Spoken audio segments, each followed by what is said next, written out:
వృశ్చిక రాశి వారికి తృతీయ స్థానంలో కుజుడు, చతుర్థంలో రవి, బుధుడు, రాహువు, శుక్రుడు. మల్టీమీడియాలో ఉన్నవారికి కాలం అనుకూలంగా ఉంటుంది. సోషల్ మీడియాలో ఉన్నవారికి కాలం కలిసి వస్తుంది. వినూత్నమైనటువంటి ఆలోచనలు చేయగలుగుతారు. కళా సాంస్కృతిక రంగాల్లో ఉన్నవారికి, సభా సమావేశ ఏర్పాట్లలో ఉన్నవారికి కాలం అనుకూలంగా ఉంటుంది. 10 మంది అండదండల్ని మీరు పొందగలుగుతారు. వాళ్ళ యొక్క అభిమానాన్ని పొందగలుగుతారు. కాస్తంత విశేషమైనటువంటి పరపతి పలుకుబడి కలిగిన వ్యక్తులతో పరిచయాలు ఏర్పడతాయి.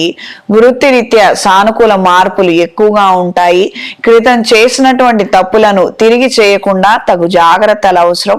జీవిత భాగస్వామితో అక్కర్లేనటువంటి వివాదాలు, గొడవలు వీటికి దూరంగా ఉండండి.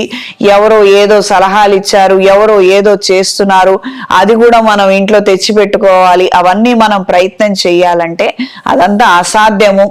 అదంతా అసలు అవసరం లేదు. వాటి వలన కొత్త సమస్యలు తెచ్చుకోవడమే. ఇది తెలుసుకొని మెలగండి. ఈ రాశిలో జన్మించిన స్త్రీలకు వృత్తిరీత్యా, వ్యాపార రీత్యా అనుకూలంగా ఉంటుంది. కుటుంబపరమైనటువంటి పురోగతిని సాధించగలుగుతారు. ఆదాయ మాధ్యమాలను ఎంతగానో అన్వేషిస్తారు. సెకండ్ ఇన్కమ్ కోసం చేసే ప్రయత్నాలు కలిసి వస్తాయి.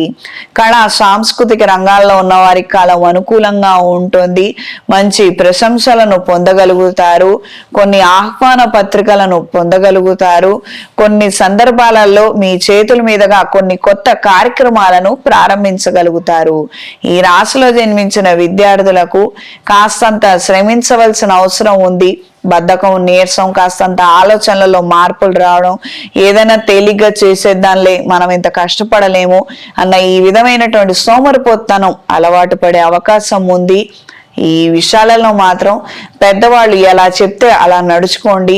ఈ విధంగా చెప్పిన విననటువంటి పిల్లలు ఉన్నట్లయితే సాధ్యమైనంత వరకు తొందరగా అంగారక పాశుపత హోమాన్ని జరిపించండి. తద్వారా పిల్లల్లో మార్పులు వస్తాయి. కాస్త వాళ్ళు మంచి దారిలో నడుచుకునే అవకాశం ఉంటుంది.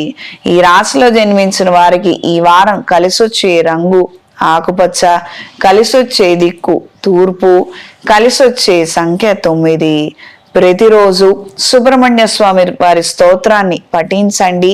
గొడవలు, చికాకులు ఎక్కువగా ఉన్నట్లయితే దుర్గాదేవి దేవాలయంలో ఆరావళి కుంకుమతో కుంకుమార్చన జరిపించి ఆ కుంకుమ బొట్టుని నుదుటన ధరించండి.